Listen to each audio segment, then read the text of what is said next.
अस्सलामुअलैकुम। आज का हमारा टॉपिक जो है वो रहेगा राइट टू इंफॉर्मेशन एक्ट 2005। यहाँ मैं आपको पहले बता दूं कि जम्मू एंड कश्मीर यूटी बनने से पहले राइट टू इंफॉर्मेशन एक्ट 2009 के अंडर आता था। लेकिन जब से जम्मू एंड कश्मीर की स्टेट को कन्वर्ट किया गया यूटी में, तो तब से यहाँ पे राइट टू इंफॉर्मेशन एक्ट 2005 लागू हुआ, क्योंकि जो स्टेट का अपना इंफॉर्मेशन कमीशन था उसे डिसॉल्व किया गया। तो चलिए स्टार्ट करते हैं। राइट टू इन्फॉर्मेशन एक्ट जो है, इसे प्रेसिडेंट की एसेट यानी अप्रूवल जो है वो 15/6/2005 को मिली और इसे पब्लिश किया गया 21/6/2005।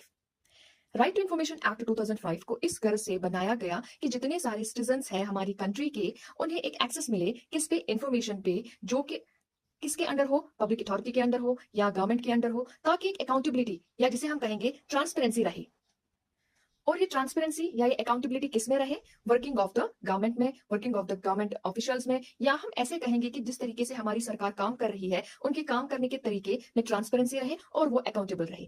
इस चीज को मद्देनजर रखते हुए ये एक्ट जो है वो बनाया गया। मैं फिर से दोहराऊंगी, सो दैट जो भी सिटीजन है उन्हें होल्ड रहे पब्लिक अथॉरिटी की इन्फॉर्मेशन पे, ताकि जो भी पब्लिक अथॉरिटी है, जो भी गवर्नमेंट है, जो भी गवर्नमेंट ऑफिशियल्स है, वो एक अकाउंटेबिलिटी के अंडर काम करे। उनका काम करने का जो भी तरीका है, जो भी काम है उनका, वो ट्रांसपेरेंट रहे और करप्शन जो है वो कम से कम हो, या हम ऐसे कहेंगे कि करप्शन को जो है खत्म किया जाए, कंटेन किया जाए। इन सब मकसदों से जो है इस एक्ट को बनाया गया। पहला, अकाउंटेबिलिटी रहे, दूसरा ट्रांसपेरेंसी रहे, तीसरा करप्शन को जो है कंटेन किया जाए, चौथा जो भी फंक्शनिंग है किसकी, गवर्नमेंट एम्प्लॉयज की या गवर्नमेंट की, पब्लिक अथॉरिटीज की, वो फंक्शनिंग जो है काफी अच्छे तरीके से हो, सो दैट जो भी सारे काम है वो काफी ज्यादा ट्रांसपेरेबल तरीके से हो जाए और in the interest of public होते रहे। ठीक है।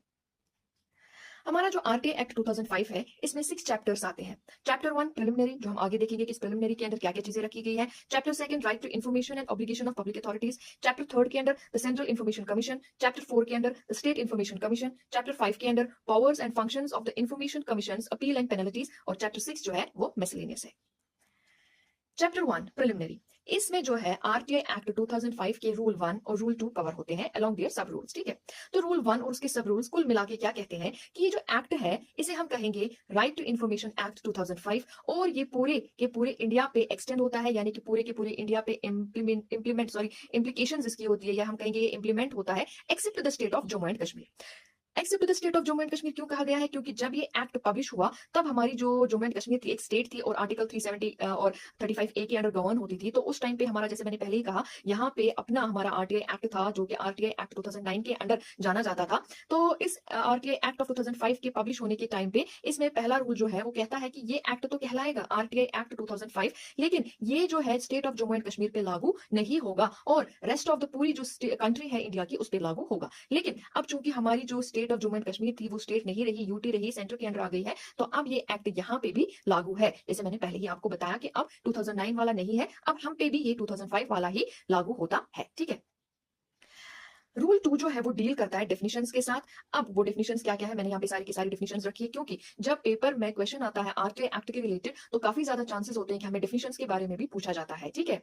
यहाँ पे मैं आपको बताऊं एक एग्जाम्पल। जब मेरा एग्जाम था तो मैंने वहां पे देखा था कि आरटीआई एक्ट के अंदर जो मुझे क्वेश्चन आया था वो ये आया था कि रेगुलेटरी क्या होती है, और भी ऐसे ऐसे कुछ डेफिनेशंस मुझे आई थी आरटीआई एक्ट के अंडर। तो इसलिए मैं ये समझती हूँ कि जो भी हम पढ़ेंगे, तो जो भी एक्ट हम पढ़ेंगे उसके साथ साथ हमें उनकी डेफिनेशन जो भी दी गई है वो पढ़नी जरूरी है, एग्जामिनेशन पॉइंट ऑफ व्यू से भी और हमारी वर्किंग के पॉइंट ऑफ व्यू से भी। ठीक है। तो पहली जो हमारी डेफिनेशन है वो है एप्रोप्रिएट गवर्नमेंट। एप्रोप्रिएट गवर्नमेंट जो है उसका मतलब क्या है? जो अथॉरिटी, पब्लिक अथॉरिटी जो है वो एस्टैब्लिश की गई होगी, बनाई गई होगी या ओन की होगी, जो कि कंट्रोल्ड या फाइनेंसिड होगी डायरेक्टली और indirectly by the central government और द यूनियन टेरिटरी एडमिनिस्ट्रेशन। यानी कि एप्रोप्रिएट गवर्नमेंट वो गवर्नमेंट है जो कि कोई भी मतलब वो गवर्नमेंट मींस कोई भी पब्लिक अथॉरिटी जो कि बनाई गई हो, ओन्ड हो, कंट्रोल्ड हो, किसके थ्रू? फंड्स डायरेक्टली और इनडायरेक्टली जो प्रोवाइड करे सेंट्रल गवर्नमेंट और यूनियन टेरिटरी एडमिनिस्ट्रेशन। ठीक है। या खाली सेंट्रल गवर्नमेंट या स्टेट गवर्नमेंट, जो भी उस स्टेट की हो। दूसरी डेफिनेशन हमारी है central information commission. Central information commission वो कमीशन है जो कि सेंट्रल लेवल पे इंफॉर्मेशन कमीशन बनाई जाती है, यानी कि यूनियन लेवल पे। Central public information officer means वो ऑफिसर जो कि सेंट्रल इंफॉर्मेशन कमीशन के अंडर डिजिग्नेट किया गया होगा। Chief information commissioner and information commissioner, ये चीफ इंफॉर्मेशन कमिश्नर और इंफॉर्मेशन कमिश्नर्स क्या है, वो डिजिग्नेट किए गए होते हैं किसके अंडर? सेंट्रल इंफॉर्मेशन कमीशन के अंडर। जो हम आगे देखेंगे सब सेक्शंस के अंदर, आप खुद भी अगर आरटीआई एक्ट 2005 खोलेंगे वहां पे आपके सारे सेक्शन सब सेक्शंस दिए गए हैं, तो उसके अंदर आप देखेंगे कि चीफ इंफॉर्मेशन कमिश्नर कौन है, chief sorry central public information officer कौन है, सेंट्रल इन्फॉर्मेशन कमीशन क्या है, ये आप सबसेक्शंस के अंडर भी मतलब पढ़ सकते हैं। लेकिन यहाँ मैं आपको बता दूं कि सेंट्रल इन्फॉर्मेशन कमीशन जो है वो सेंटर की लेवल पे जो इन्फॉर्मेशन कमीशन बनाई जाती है वो है, और सेंट्रल पब्लिक इन्फॉर्मेशन ऑफिसर जो है वो उसके अंडर आने वाला पब्लिक इन्फॉर्मेशन ऑफिसर है, और चीफ इन्फॉर्मेशन ऑफिसर जो है और इन्फॉर्मेशन कमिश्नर जो है वो अपॉइंट किए जाते हैं किसके under, information sorry central information commission के अंडर, जो आप पढ़ सकते हैं किसके under, sub section 3 of section 12। यानी अभी हम सेक्शन 12 के पास तो नहीं पहुंचे, वहां पे आपको जो है मैं इन चीजों को आपको एलॉबरेट करूंगी, तब मैं आपको बताऊंगी सेक्शन 12 के अंदर जब हम पहुंचेंगे, जब हम सेंट्रल इन्फॉर्मेशन कमीशन पढ़ेंगे उस टाइम पे जो है हम in central public information officer, chief information officers के बारे में थोड़ा और जानेंगे। यहाँ आपको बस इतना याद रखना है कि सेंट्रल पब्लिक इन्फॉर्मेशन ऑफिसर या चीफ इन्फॉर्मेशन ऑफिसर जो है वो ऑफिसर्स है जो इन्फॉर्मेशन कमीशन के अंडर डिजिग्नेट किए जाते हैं, आइदर वो सेंट्रल की हो या स्टेट की हो, क्योंकि हम यहाँ पे सेंट्रल पब्लिक इन्फॉर्मेशन ऑफिसर कह रहे हैं तो यहाँ पे ऑब्वियसली उसका मतलब है सेंट्रल इन्फॉर्मेशन कमीशन के रिलेटेड, ठीक है। कॉम्पिटेंट अथॉरिटी, कॉम्पिटेंट अथॉरिटी जो है वो कौन है? Speaker in case of house of public और legislative assembly of a state और union territory, such having such assembly and the chairman in case of council of states or legislative council of a state. That means जो speaker होता है legislative assembly का, किसकी, एक state की या union territory की, या जो चेयरमैन होता है काउंसिल ऑफ स्टेट्स का या लेजिस्लेटिव काउंसिल ऑफ स्टेट का, उसे हम जो है स्पीकर के ना सॉरी कॉम्पिटेंट अथॉरिटी के नाम से जानते हैं। चीफ जस्टिस ऑफ इंडिया जो है वो in case of Supreme Court competent authority मानी जाती है। Chief justice of High Court जो है वो in case of High Court competent authority मानी जाती है। प्रेसिडेंट और the governor as the case में भी वो कॉम्पिटेंट अथॉरिटीज मानी जाती है इन केस ऑफ कंट्री और स्टेट और यूनियन टेरिटरी। एडमिनिस्ट्रेटर जो कि अपॉइंट किया जाएगा 239 आर्टिकल ऑफ इंडियन कॉन्स्टिट्यूशन के अंदर, उसे हम जो है कॉम्पिटेंट अथॉरिटी कहेंगे। That means in case of legislative assembly of a state और यूनियन हम स्पीकर को कॉम्पिटेंट अथॉरिटी कहते हैं। इसी तरीके से चेयरमैन जो होगा काउंसिल ऑफ स्टेट्स का, लेजिस्लेटिव काउंसिल का, उसे हम वहां का कॉम्पिटेटिव अथॉरिटी मानेंगे। चीफ जस्टिस को हम सुप्रीम कोर्ट का मानेंगे। Chief justice of High court को जो है हाई कोर्ट का मानेंगे। चीफ जस्टिस ऑफ इंडिया को सुप्रीम कोर्ट का मानेंगे। प्रेसिडेंट या गवर्नर को कंट्री और स्टेट या union territory as the case में भी हम वहां की कॉम्पिटेंट अथॉरिटी मानेंगे, ठीक है। तो यहाँ मैं आपको एक बात बता दूं, ये जो डिफिनेशन से आप पूरी कोशिश करें कि इसी तरीके से आप इसको मेमोराइज करें जिस तरीके से यहाँ पे लिखी गई है, बिकॉज ये जो डिफिनेशन होती है मोस्ट प्रोबेबली हमें उसी फॉर्म में लिखनी पड़ती है जिस फॉर्म में एक्ट में दी गई होती है, ठीक है।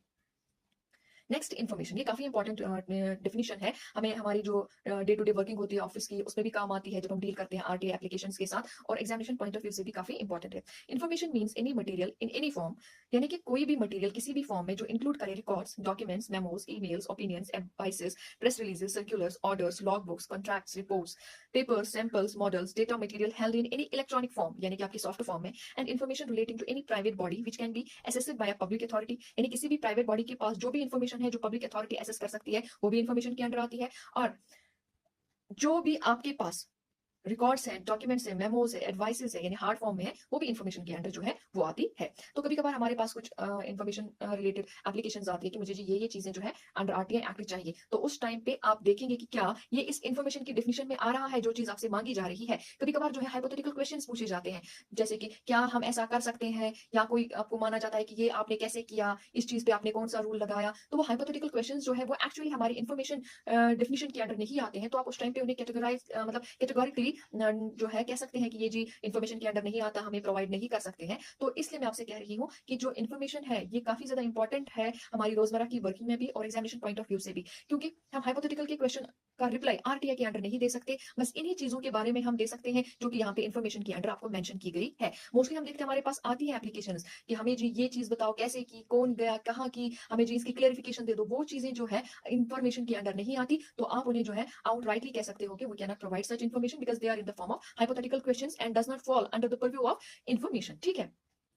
Next, prescribed. प्रेस्क्राइब्ड मींस जो कि प्रेस्क्राइब की गई हो गवर्नमेंट की तरफ से या कॉम्पिटेंट अथॉरिटी की तरफ से, वो अथॉरिटी या वो डेजिग्नेटेड उसे हम कहेंगे प्रेस्क्राइब्ड।